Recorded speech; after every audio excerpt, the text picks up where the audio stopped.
موسیٰ نے کہا اللہ نے چاہا تو آپ مجھے صابر پائیے گا اور میں آپ کے ارشاد کے خلاف نہیں کروں گا۔ خضر نے کہا اگر تم میرے ساتھ رہنا چاہو تو شرط یہ ہے مجھ سے کوئی بات نہ پوچھنا جب تک میں خود اس کا ذکر تم سے نہ کروں۔ تو دونوں چل پڑے، یہاں تک کہ جب کشتی میں سوار ہوئے تو خضر نے کشتی کو پھاڑ ڈالا۔ موسیٰ نے کہا کیا آپ نے اس کو اس لیے پھاڑا ہے کہ سواروں کو غرق کر دی؟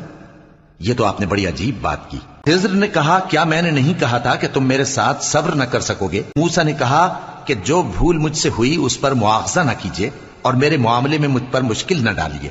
پھر دونوں چلے، یہاں تک کہ رستے میں ایک لڑکا ملا تو خضر نے اسے مار ڈالا۔ موسیٰ نے کہا کہ آپ نے ایک بے گناہ شخص کو ناحق بغیر قصاص کے مار ڈالا، یہ تو آپ نے بری بات کی۔ خضر نے کہا کیا میں نے نہیں کہا تھا کہ تم سے میرے ساتھ صبر نہیں ہو سکے گا؟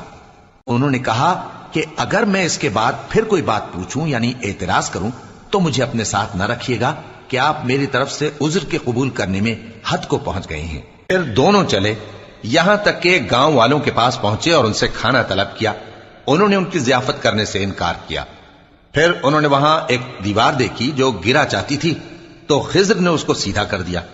موسیٰ نے کہا کہ اگر آپ چاہتے تو ان سے اس کا معاوضہ لے لیتے تاکہ کھانے کا کام چلتا۔ خضر نے کہا کہ اب مجھ میں اور تم میں علیحدگی، مگر جن باتوں پر تم صبر نہ کر سکے میں ان کا تمہیں بھید بتائے دیتا ہوں۔